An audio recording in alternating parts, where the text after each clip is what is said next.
hope says you belong. Just knowing that there is something bigger out there that has a light and actually says that we're worth it, says that we belong, whether it to myself or many others, it may be God, to some it may be their child, their parents. Just having that word hope and to say that you belong is the powerful thing. It's simple, but yet so powerful. Amy Bleuel and I share hope. Welcome to I Share Hope, the podcast where world leaders share their real stories of hope and how you can use actionable hope to start changing your life today. And now, here's your host, Chris Williams. Amy, Chris Williams, how are you? Good, how are you? I'm doing great. Thanks for talking today. Yep, no problem. Thanks for talking to me. Well, yeah, my pleasure. So I don't see a video for you. Do you have access to video? Yes, let me put this on. I'm on my cell phone, so let's see if this works out. That's always exciting. Actually, awesome. There you are. I think the cell phone thing is actually better than the computer thing sometimes because like the cell phones take better pictures, I think. I think it's a better video. Well, yeah, that is the truth, but then you get a DSLR in there and they just take way better pictures than everybody else. Yeah, but I'm not sitting in front of a DSLR. I'm not sure about you. No. It's not in the budget. Yeah. I wish it was, but it's not. Yeah. Well, where are you at right now? I am at like this little mom and pop ice cream shop in Door County, Wisconsin. In where, Wisconsin? Door County. Door County, like Dora the Explorer? No, it's just door, like D-O-O-R. Oh, like an open door. Yeah. Nice. That's awesome. We're weird. Well, let me see it. I want to see it. Like, show it up. Show it to me. Can I see the Hold on. Yeah. Oh. It's freezing there for a second. Yeah, it was stuck on my side too. Can I see the ice cream shop? I want to see what's out there. Yes. Here, I'll give you the quick tour. Okay. I guess they got video games too, so. See, here's our claw machine and ice cream. Love it. The claw game is fun. Yeah. So, is this your hometown? No, I actually am from Green Bay, Wisconsin. What are you doing Green there? Bay Packers. Yeah. What are you doing there in Door? I had a friend who needed to go to a doctor for a suicide attempt, and I just decided to go with him because a lot of people don't know what to say when it comes to the doctors. Mm-hmm. They just want to beat around the bush because no one actually wants to say what we feel when it comes to this because we're afraid of being institutionalized or something. Yep. Well said. Oh, I can't wait to have a long conversation here. This is good. So I have struggled with suicidal tendencies since I was in high school, I guess early high school, like 12 or 13. And sometimes have been really, really dark, like, maybe thinking of plans and having to run away from that. I've never attempted. But what do you say? So, yeah, I think anybody who struggled with that has always had the fear of if I tell somebody, then what happens next, right? Yeah. So I've had some great counselors who've helped me through that and helped me realize that just being honest and having a community and support and being open about it is one of the best ways to heal and start changing. But how do you, like a friend like you got there, how do you help them through that? Well, I think I've always established that with my friends. If they need to talk, I'm here. And I've known this particular friend for many years, and I've known of his struggles, but he's never actually opened up and had that conversation with me, yeah. As he is now. And he came to me and said, I need to tell you something. It's like, okay, what do you need to tell me? And he's like, I attempted to take my life on Friday. I was like, okay. I get it. Like, I totally get it. Even being there myself this last week, for myself, I don't think people understand that, yes, I still struggle. I'm this person who has this big platform, and they expect me to have it all together. Mm-hmm. But in all reality, I still struggle with the same mental illness is my father that took his life, as, the rest of the people who are connecting with this project. So, to have that conversation to him is to be open and honest about my own struggle and have him come and have that talk with me. And then he said to me last night, he's like, if I didn't come here, I would have tried again. And if you don't go with me tomorrow, kind of I knew that if I came here, you would make me go to the appointment. and then there'd be more. So, I asked him, I took him and I said, do you want me to go in? Oh, I don't know. I was like, well, I honestly just want to go in and to observe to see how they handle it. If you want me to talk, that's great. And so then I went in and he kept on beating around the bush, and I said, you just want me to say it because you're not going to get anywhere by how you're saying it, buddy. And he's like, sure. So, I did that. I said it exactly how I saw it. He was a kid who went through trauma as a child and then went into the military and was in South Korea when that stuff was happening. So he saw some stuff in the military, and now he's coming back and dealing with all that, plus his childhood that he's never dealt with. And, he's had the drug tendencies. So he goes to that as well. And it's just becoming too much. So what can you do for him? And don't just tell me meds and counseling. So I hate that answer. Man, that's good. You're a good friend. You really are. Thank you. So Amy, say your last name. Is it Bleuel?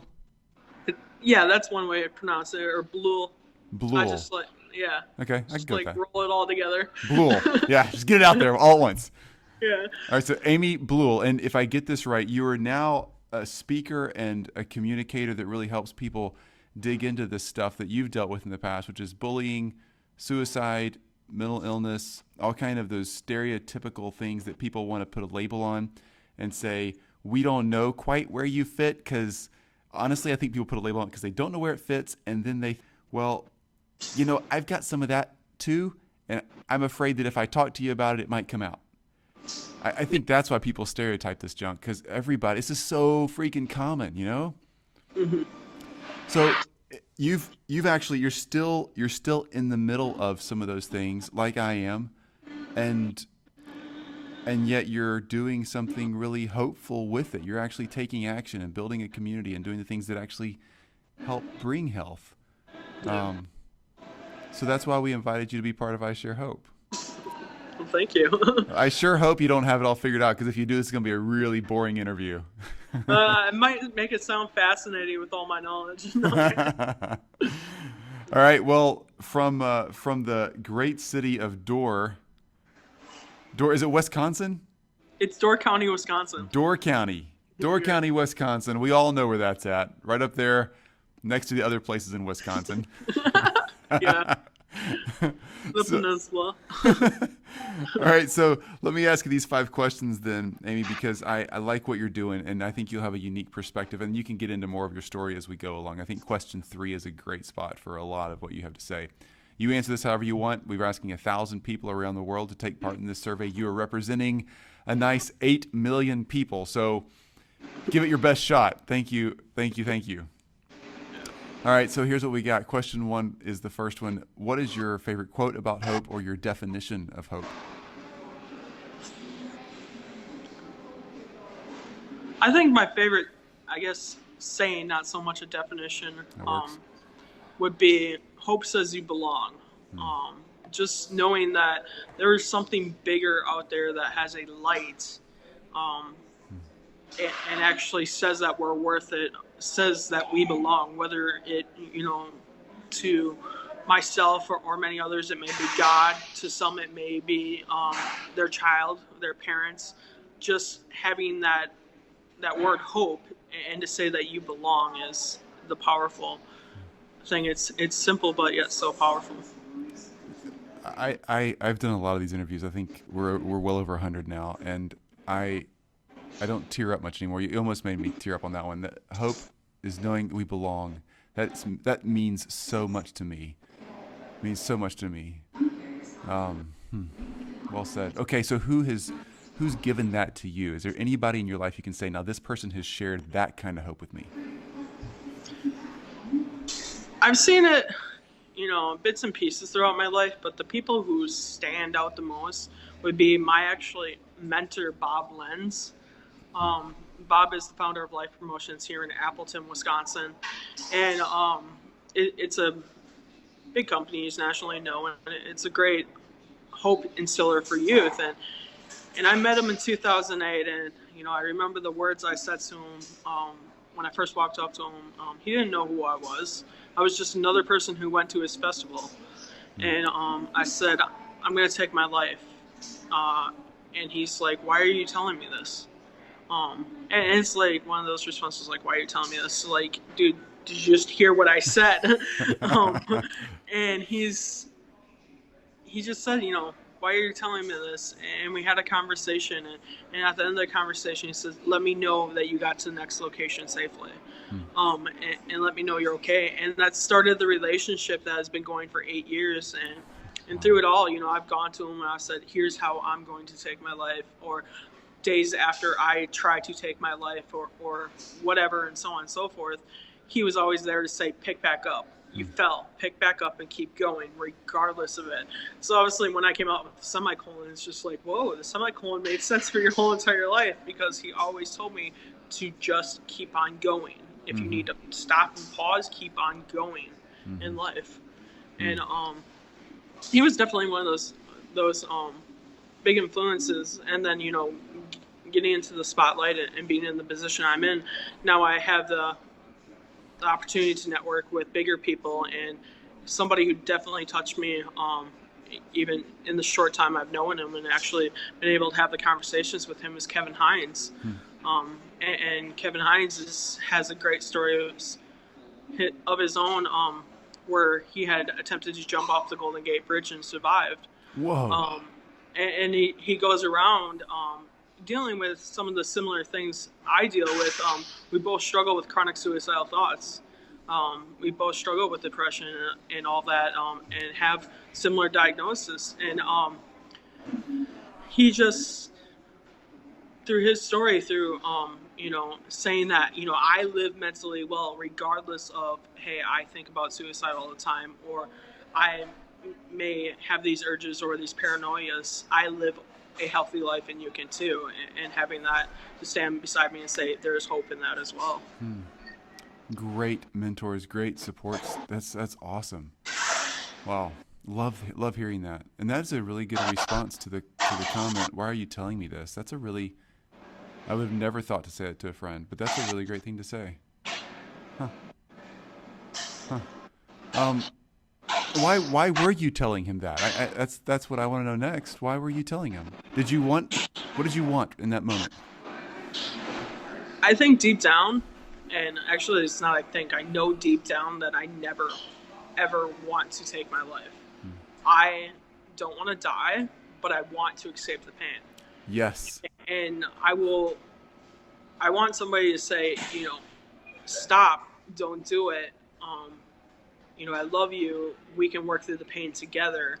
And he's done just that. I recently asked him, within even like the last 6 months, I went up to him and I said, why did you choose to stick around for me? Why did you put so much time into me when you could have put them into hundreds of other people?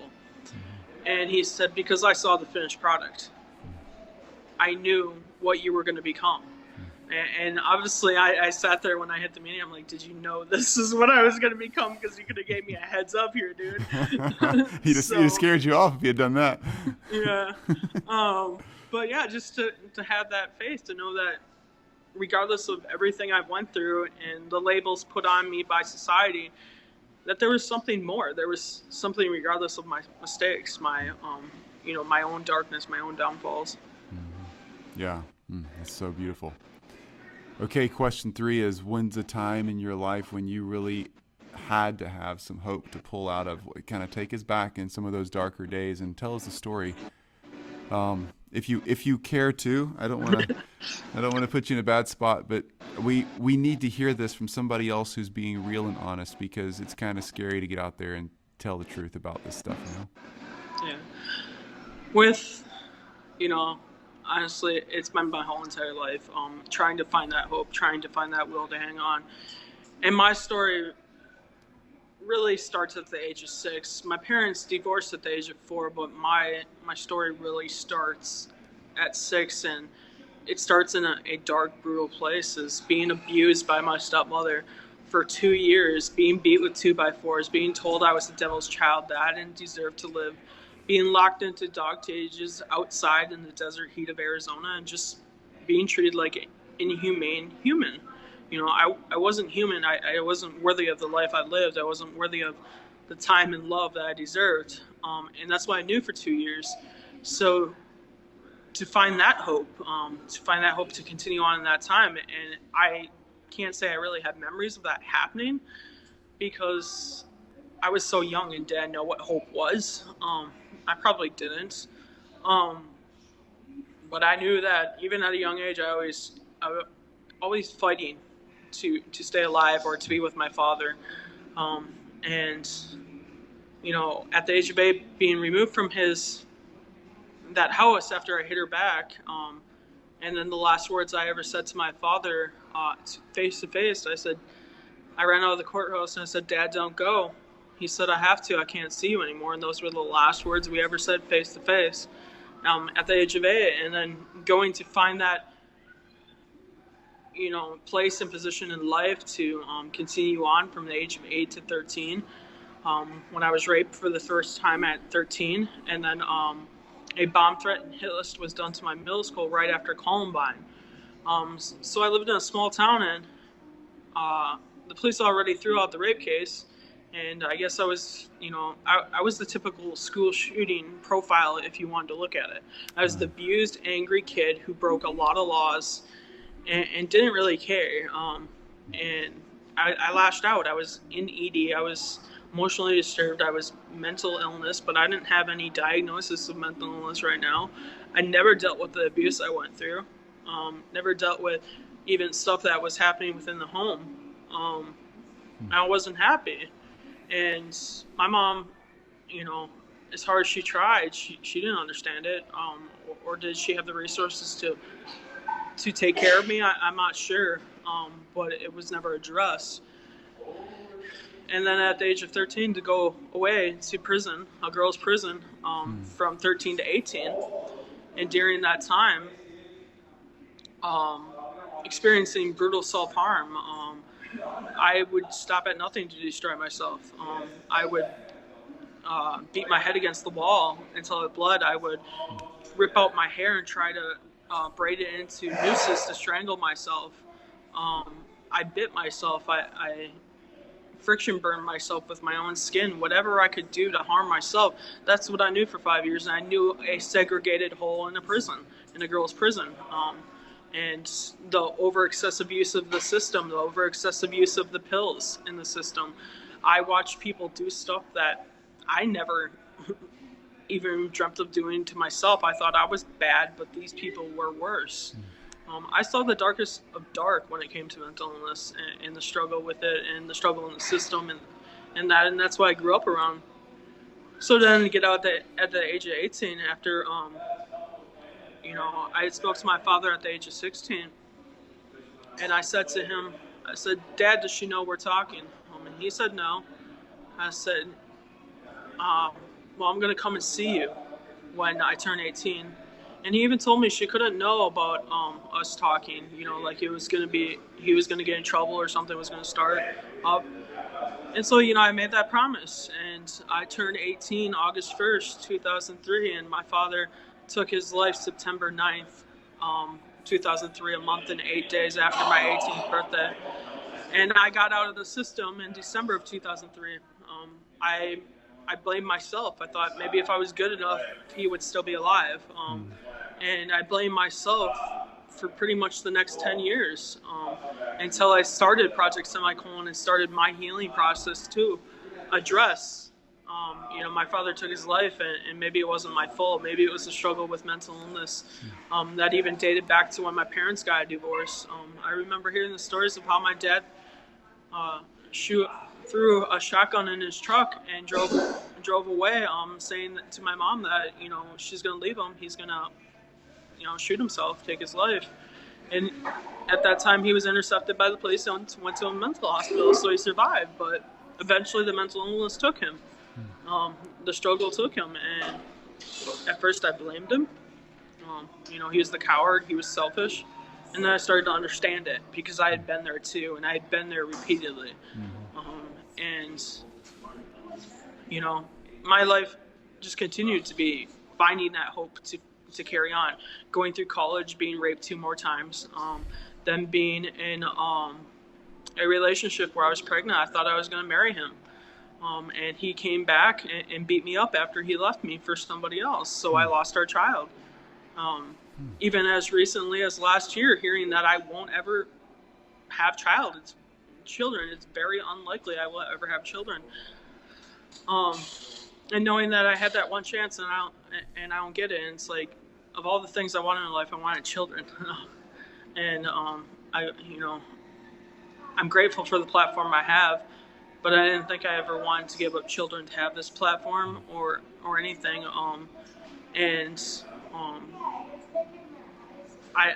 I guess as part of my story is to tell this, and here I stand, and I've given up everything, and I can only hope that my story encourages so somebody else can have the life I couldn't have. To feel the pain I feel daily, my father's choice eats at me, and no counseling really can help that, because you lost your parents. You never get that chance to ask why. You never get to have that closure. I didn't get to go to the funeral. I actually was not told about the funeral until after it happened.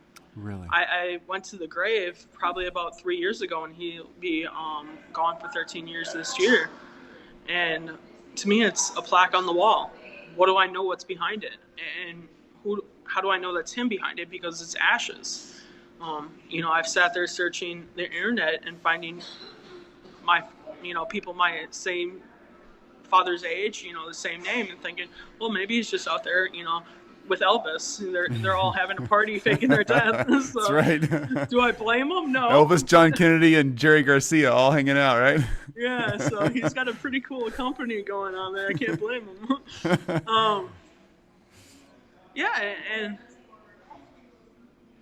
And it's just really finding that hope, continuing it no matter what. Being on the platform I have, no one knew of the struggles I would experience on the platform. You went from somebody who was unappreciated, never given the time of day, to somebody that everybody knows all over the world overnight. What does that do to your psyche? What does that do to your mindsets? All of a sudden you're loved, and then you wonder, why are you loved? Are you loved because you made a great brand and everybody can make a quick buck off of it? Or are you loved because you actually are accepted for who you are, for your story? You're actually, I guess, valued in the sector of suicide prevention and stuff. And so far, even having the people that have made the attacks against me well-being on this platform, and their, attacks from other founders of other nonprofits, Really? And just not being accepted, not being taken serious. It's done its own thing. But it doesn't stop me from spreading the message. It doesn't stop me to say, you know what, you guys think I'm a fraud, but in reality, if you knew everything behind it and you actually cared to look behind the doors of the organization, you would understand what I'm doing, and everything I'm doing is going to change the aspects and the conversation about suicide prevention. It's going to change the aspect of people, how they discuss their story, how they feel accepted, how they feel loved. I'm really, really thankful you're doing this. I really am. We don't sell these interviews, so I'm not making a buck off of you. But I've hesitated so many times to say that I was struggling with suicide during these interviews, because I don't know what. And today I'm not, but several months ago I was. I mean, it comes and goes in waves. I don't know why it is, but I wish I could put my finger on that. But anyway, I appreciate your bravery, because you're leading me, and I know thousands and thousands of other people, and I've told my wife and my counselor so many times, somebody needs to talk about this crap. There needs to be, like, all the online forums are just how to not go down that path, and it's not worth it, and but nobody's just having a conversation like we have a conversation about our shoes. I know it sounds silly, but sometimes I want to be able to go home or go out with a friend. Oh, what'd you do today? Well, I met so and so for coffee, and then I went to the gym, And then I thought about killing myself, but I didn't. And then I got some work done. And when they want to come back and talk about this, you thought about what? I'm like, why don't we talk about the gym? That was cool too, It's just another day, right? Yeah. I beat it this time. Yay. Yeah. Quit blowing up about it, Yeah. But anyway, it makes it feel freakier and scarier if people freak out about it, because then you don't want to talk about it next time. Anyway, Yeah. but I get definitely. it. All right, question 4. What are you doing today to share hope with other people? I think that's pretty self-explanatory. Hey, I haven't said a thing about Semicolon yet, so I want you to tell me more about Semicolon. So let me preface this with saying that in February, this is 2016 right now. It's May 31st, 2016. These interviews come out. We're way ahead, so they come out in over the next couple months. But I was at a place called Onsite in Nashville, Tennessee, which is like an outpatient place that deals with recovery from lots of things. I was going for a PTSD week. And they had a semicolon on the wall. And I said, what in the world is the semicolon doing on the wall? It was the first time I had ever connected that to, and there's the rest of the story. There's more here. It's not over yet. So tell me about Semicolon. Well, Project Semicolon was started in memory of my father, to tell my story, to have that discussion. And I started it because, it's a simple yet powerful symbol. It says, in literature, a semicolon is used when an author chooses not to end a sentence. We are saying you are the author and the sentence is your life and you are choosing to continue. Now if you walk down the street, there's a likelihood what the semicolon means if you see the tattoo. But before, it was a simple symbol where no one knew, and it was a way to kind of connect, almost like this little underground posse. If you got a semicolon, hey, I know what that means, but no one else knows. So, let's go conquer the world with this. And it became something more. It started a conversation, and it started a conversation that can't be stopped. I don't think ever will be stopped. Yeah. And that was my goal. I wanted to start a conversation that couldn't be stopped. I wanted to allow people to have that discussion and allow, not only everyday people, but celebrities. We're so caught up in our platform that we're going to lose it if we don't have our discussion. They're going to fire us, or they're not going to use us as an actor, they're not going to use us as a public speaker because we struggle with suicidal ideation or suicidal thoughts or anything. We have attempted suicide. You know what? Welcome to life, because more people than struggle with it. Yeah. And through Project Semicolon, I just wanted to say, let's talk about it. Who cares what platform you have? If they want to pull me off my platform today, you know what? They're never going to they'll never erase the Google history on me. I know. They'll never erase the Google history on Project Semicolon. They'll take my platform, but it won't stop the conversation. And what's it going to prove? It's going to prove that more people will stand up and say, hey, I struggle with this too. And you're not alone in this journey. And through the online community, you're seeing other people support it. They're connecting with their stories. They're sharing their stories and say, I found hope to continue on. Yes, I may not know what tomorrow holds, but today I found hope to continue on one more day. And we can all fight this together. We're all in this together, and we get the pain. Because a lot of people don't get that pain. They don't get what you're going through, and they don't want to have that discussion. It's just you're nuts. It's as simple as you're nuts. We don't want to have that discussion with you. And I've seen that a lot. I've seen that a lot directed towards me, before and after the media. We don't want to have that discussion with you. We're afraid. I sat talking with police officers for 2 hours last week, explaining to them that, I struggle with chronic. It isn't just I have one thought, and then maybe a couple months later I may have another thought, or maybe I just only had one thought for my whole entire life. Well, that'd be fantastic, but I wasn't that lucky. Yeah. And a lot of people just they don't get it, and she even said it. I don't get that a person could have it almost 24/7. Yeah. And I was like, yeah, that's a possibility, and that's something I live with. But it's not something for you to go say you're going to crisis hold me or put me in hospital because you think I'm automatically just going to go take my life. Right. Because I have them all the time. Yes, there's a more likelihood I will, but there's also a chance that, you can help me survive daily, just like everybody else survives it daily. I think it just shows that you're stronger than most people when it comes down to it. Yeah. It's like I have friends who have a disability, and it may be a major disability, but the strength they have in them is greater than mine. I know that. Their energy is so intense because they're fighting for something, whereas I'm just walking around and I can use my legs, they're just fine. I don't even think about it. But if I had to use my arms only or not use arms or legs, it's a strength. And we get that now that as a society, we're like, oh yeah, it's okay. They're a quadriplegic. We're cool with that because we understand it now. But the stuff in our head is a lot like the stuff in our body. It's harder to see and explain. And I think you're doing a great job. And I know that's trite to say. I don't mean it that way. I mean it sincerely as somebody else who's not struggled as hard as you have, it sounds like, but I get it. And I'm proud of what you're doing. It's brave, and it's I want to think of a better word. It's bringing a conversation to something that needs to be talked about. And I'm so thrilled that you've been a little gutsier than me and went for it. Thank you. Question 5 is, how can I start growing in hope? The people listening and watching with me, so this is on YouTube, on a podcast. We transcribe the Q&A part.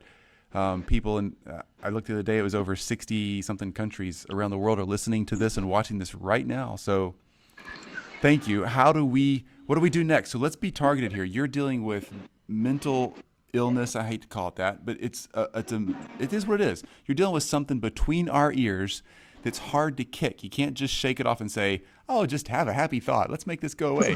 Don't worry, be happy. What do I do now if I'm struggling with suicidal tendencies or really dark, depressed stuff right now, and I can't shake it, and I'm in this thing for years and months, even however long? What do I do next? Give me the simple ABCs. What do I do next?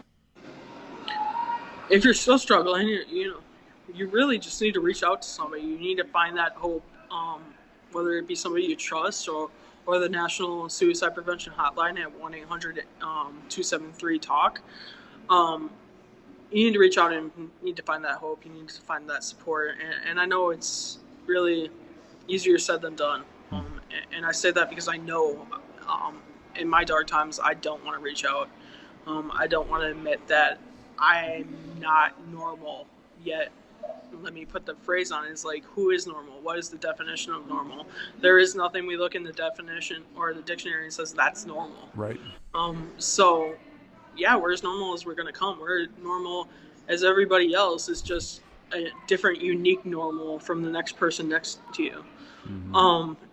So you find that hope, find that point where you continue to carry on it, and then follow through with what they recommend, whether you need to go to a doctor, you need to go on meds, you need to go eat healthy, you need to exercise more.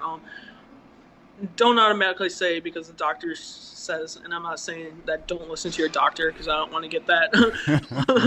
I don't want to say that, but you just need to know what's good for you. You need to know what works for you. And maybe meds don't work for you. Maybe counseling doesn't work for you. Maybe just spending, 10 hours a day outside works for you. Well, more power to you. I hope you have a lot of money to survive while you're sitting outside for 10 hours. But, I think it's vacation to the beach that really works. That's what it is all the time. Yeah. Right? Like if we could just live in Hawaii all the time, we'd be good, right? Right. So finding what works for you and maintaining that, and building that support system, finding that hope to continue on. If it's sharing your story with another so you can find hope in your story, then that's it. And just having that story validated by sharing. I know that was a big part for me is validating my story and sharing it. And just keep on plugging away. Just keep on doing the right things to push you towards a healthier you, and building that support system and the people you can go through to and through when you're in that dark moment. Great advice. Great advice. I'm going to be tough here. So the next question I would ask, because I've been there, well, that sounds great, but why do I just keep going? Is it really going to get any better? Yeah, that's a tough question. Because it's tough for me to answer. Yeah, and it's tough for me to answer because you go and you keep on going, and yeah, you'll have those times where it feels like it's getting better, and then all of a sudden you hit that brick wall, and it's like it's worse than the last time. The darkness is worse than the last. It's more consuming. But then, as much as you see that darkness, you know that the time before the light came, and you know that light will come again. And as much as that darkness comes over and over and over, there always comes light. And then you get to look back 10 years from now and say, remember that memory. Now, if I would have gave up 10 years ago at this point, I would have had all these memories. I wouldn't have had all these lights. Mm-hmm. Yes, the pain sucks and it will continue, but you have those lights to hold on to, those happy moments, those achieving moments, to keep on going forward to achieve more. It's really just an endurance game. How well can we endure, and how well can we keep on pushing forward, knowing that the best is yet to come. Mm-hmm. The dark moments will happen, but they always make you stronger, and they find you better for the next time you go around for the next time. Mm-hmm. The next battle is always easier to fight. Yes, it may seem darker, but if we sat there and start charting our darkness and how they interact, we probably see the improvement that we fought the darkness faster than the last time. Yep. And we achieved it, and we came out ahead. Yeah. That's great. And I don't toss my own opinion into these stories very often, but I'm going to just add to that because I think you're on a good track there. And I want to say for me, in case somebody's listening, because I know this is important stuff. For me, so that's Amy's perspective, and I think that's a very real perspective. Mine is I'm where I'm at, and I struggle with depression and anxiety and a lot of that stuff. Some of it, I'm sure, just the way I'm wired, the way it is in my head, not because of my past. But there's some very real stuff, an abusive childhood, things like that, some really crazy things that happened in my life growing up, and even as an adult trying to heal from that, and people constantly pushing it down, that I'm just going to send it back to hell where it came from. Kick it in the ass, call it whatever you want. I'm going to burn it down because I don't want somebody else to have to deal with this crap, right? So I may be the guy who is handling it right now, and it sucks, and I don't like the stuff and the way it feels and the ongoing depression that I have to constantly battle. But I know that if I can take actions as somebody who's a little bit ahead of that, to be part of some organizations that help prevent child abuse, let's say. I mean, I'm really active in the prevention of child abuse arena. Things like that gives me hope, because maybe my life won't be as good as somebody else's or as peaceful in my head as somebody else's, or at least what I perceive it's going to be for somebody else. But I think I can do a pretty serious job at helping a few other kids not get abused, Mm-hmm. And so I want to be a warrior for somebody else, because there's people who've gone before me and you that have paved the way so you could do what you're doing today, and I want to pave the way for somebody else. And I'm sure as hell not going to give up, because I got a few more things to take care of and a few more places I can help. We've all got something we can do, and I'm going to help the next person. I'm going to leave this place a better place than I found it, that's for sure. Yeah, definitely. So anyway, everybody's got their reason to fight, but there you go. You're awesome, Amy. Thank you. And I have no idea how far and wide your platform reaches or all the things that Project Semicolon is doing, but I appreciate you being willing, and I mean this, you being willing to belong on the I Share Hope podcast, because we're not doing anything here other than just sharing stories. And I appreciate your willingness to spend time with us, because we need to hear from you, and you belong here, but you had to choose to be here too. So thank you for giving us you. I mean that. You're welcome. Thank you. So each time when we wrap these interviews up, we have the guests say their name and I share hope. So we put that at the front of the podcast. So I'll shut up for a second and you can say your name and I share hope. Amy Bleuel and I share hope. That's a cool name. I'm going to keep saying it all day long. Bleuel. So enjoy. Good story behind it. Is there a story behind it? Yeah, there is. Let's hear it. So the theory behind it is that's actually not like the birth family's name. The name was chosen to avoid German persecution. Really? Yeah, because we believe, now we don't know, this is all assumptions and facts because it's hard to dig it, but we know this isn't the original family's name, and this is my husband's family, but we believe the family's name was Blei before, so Bleuel Blei. Really? Yeah. So it was a way to keep from getting caught. Oh, that's interesting and scary too. Yeah. Talk the about stuff we don't know. Talk about bullying. I mean, that is bullying to such a degree it's insane. Yeah. You know? All right, so you just mentioned your husband. Can I take 2 more minutes? Sure, go ahead. All right, so you keep looking up. I don't want to hold you back if somebody's waiting on you. No. Okay. So I'm married too, and my wife is just the greatest thing ever, but it's hard being a support person for somebody who deals with depression and anxiety and suicidal tendencies and all that kind of stuff. She talks about that. So how does your husband deal with all this? Because he's obviously a great supporter. He's on your team, you know? I think my husband's way of dealing with this and supporting me is allowing me to find those people that can help me more.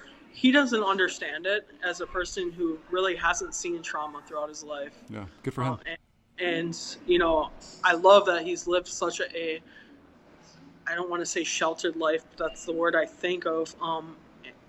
And he's allowed he's been allowed to be spared from that pain that most people feel, but he knows that he can't relate to what I'm going through. He knows that he can't relate to even, our friends and their struggle. So he allows me to go out and find those people to have those conversations with that understand me. And that's the support he provides. And that's okay. He doesn't need to be my, hand-in-hand supporter that hears everything and understands it. He admits that somebody else can do better. But that's the support he provides, is admitting that and allowing me to go find it elsewhere. Great pattern to follow there. It really is. That's cool. Congrats to him. And Jill, my wife, she's similar. She's got that figured out, and that's really great. It's a hard thing to figure out though, because you feel kind of left out from what it sounds like. I'm not on her side of the fence, but yeah. Okay, Amy, thank you for your time. Have a great afternoon there in Door. And I wish you the best, and your friend that you're with today the best. What a great way to support. I'm glad we caught you. Thank you. Yeah, thank you. Bye-bye. Bye. You've just listened to I Share Hope. If you're ready to make a change, head to our website at isharehope.com and claim your free copy of the Top 10 Actions of Hope from World Leaders to use hope in your own life. Thanks for listening, and we'll talk to you next time.